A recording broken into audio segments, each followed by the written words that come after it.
very crowded temples.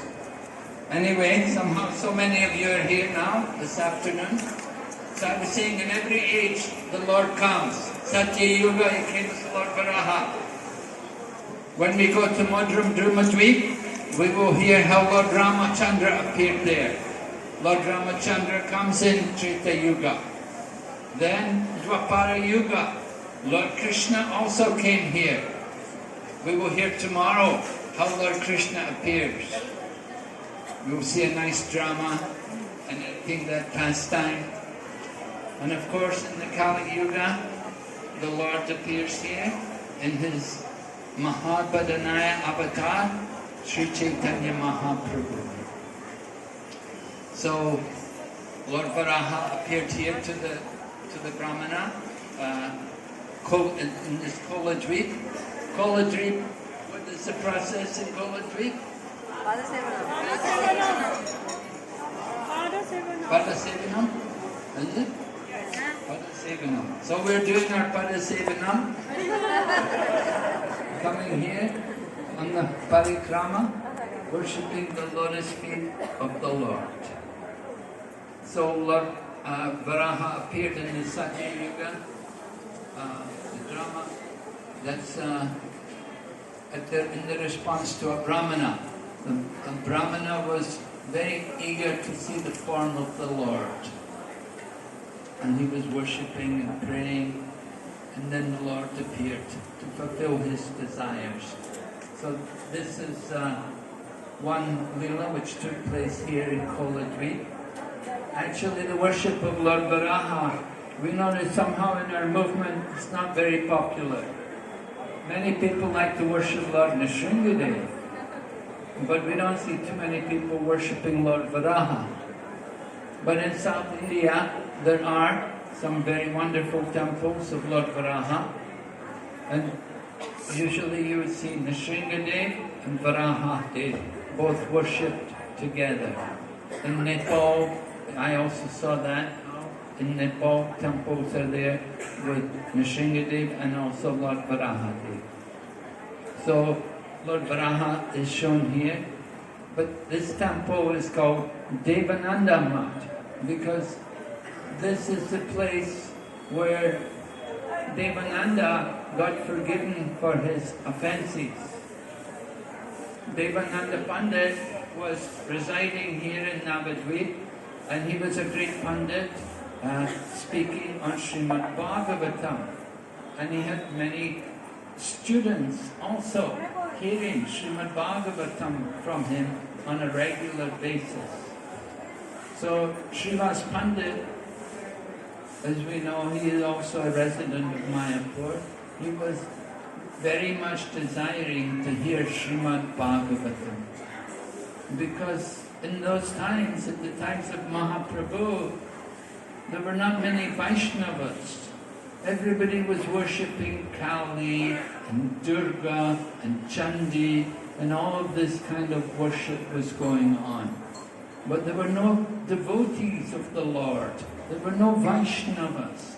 And nobody was hearing Srimad Bhagavatam. It was very rare. So Srivas Pandit desired to hear Srimad Bhagavatam. So he came to this place where Devananda Pandit was having his school, and he sat in the group with the other students to hear Srimad Bhagavatam. But hearing the Srimad Bhagavatam, the potency of Srimad Bhagavatam was so great that it awakened the bhava within Srivas Pandit, and Srivas Pandit began to exhibit all kinds of ecstatic symptoms, and he began to shed tears and roll on the ground. So it was a disturbance to the class, and the members in the class, they did not understand. They thought, he's just disturbing us. We cannot hear Srimad Bhagavatam because of him. And they roughly picked him up and carried him out and dropped him outside the classroom.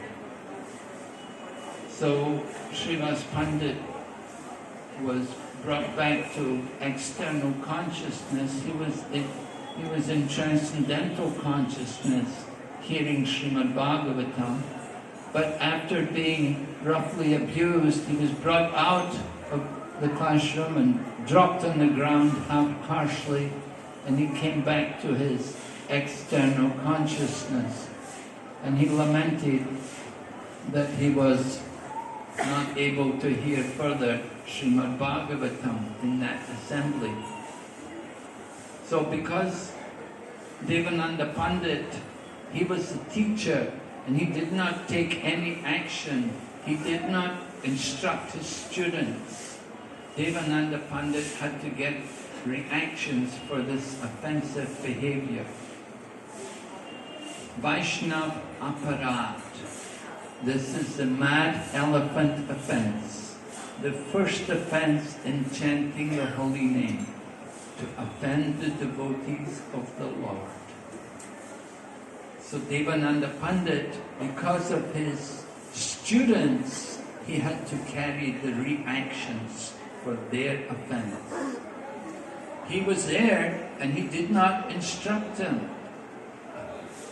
The students, they could not recognize the transcendental nature of the symptoms of ecstatic love which Srivas Pandit was displaying.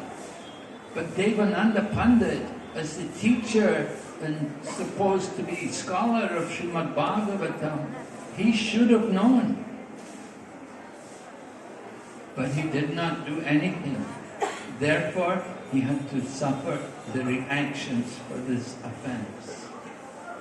So, of course, this is very, very dangerous to offend the devotees of the Lord.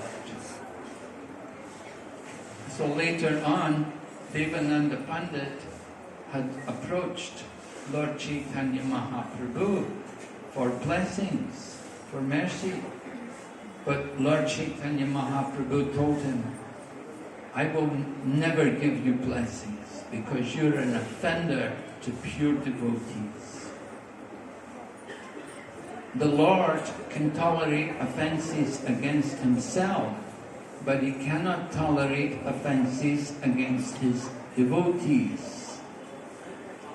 The example is given that we can tolerate the heat of the sun on our head, but if you have to tolerate it on your feet, it's very difficult. If you have to walk particularly on hot sand, when the sand has been exposed to sunlight all day, then it becomes very hot and you'll get blisters on your feet. But the head can tolerate. So in the same way, the Lord can tolerate offenses against himself, but he cannot tolerate any offenses against his pure devotees. So Lord Chaitanya Mahaprabhu told Devananda Pandit, I will never give you blessings. You're an offender of pure devotees. However, later on, Devananda Pandit took the opportunity to render service to a Vaishnava.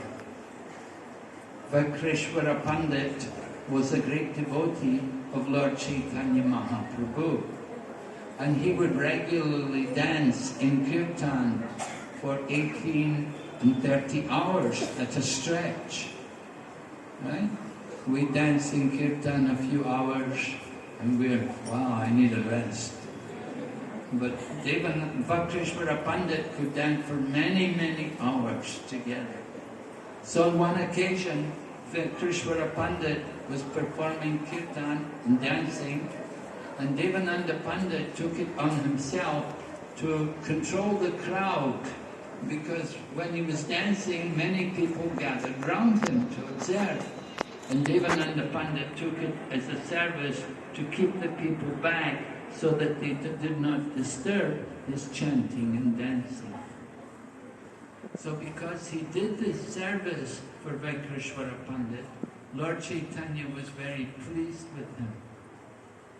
And then he instructed him and told him, he said, you've done service for a Vaishnava now you should go to Srivas Pandit and you should beg forgiveness for your offense against him.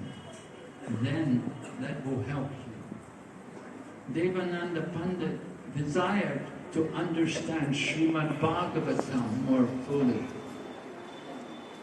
However, Lord Chaitanya told him, don't ever think that you have understood Srimad Bhagavatam.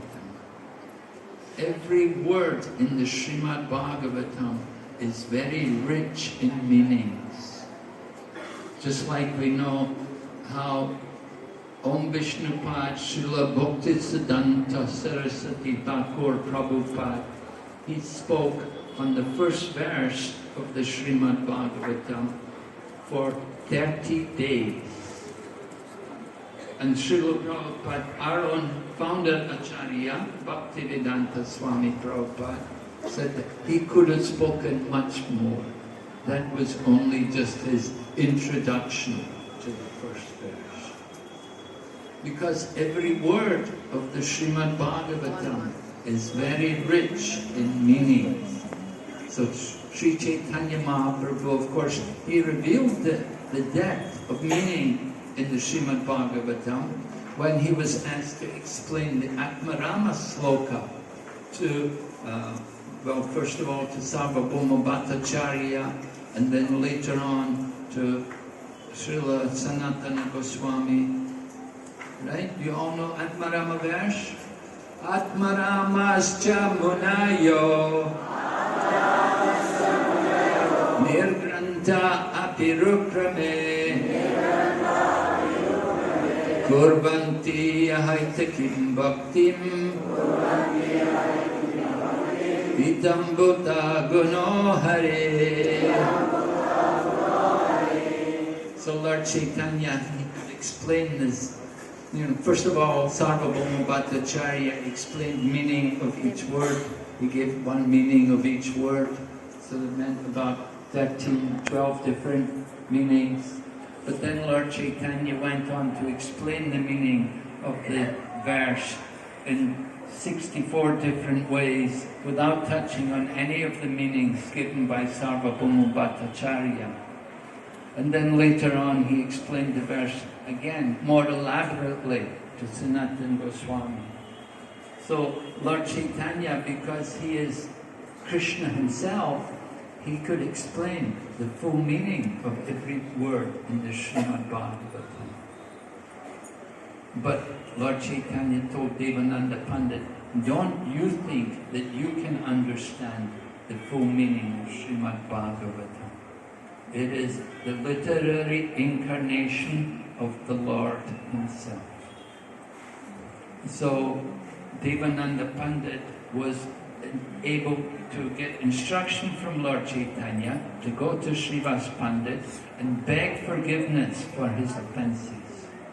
So this place, this is the place where Devananda Pandit became relieved from his offences.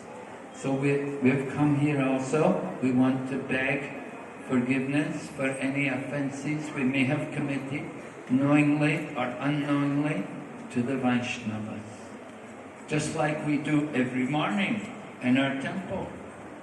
Srila Prabhupada, our founder Acharya, introduced this process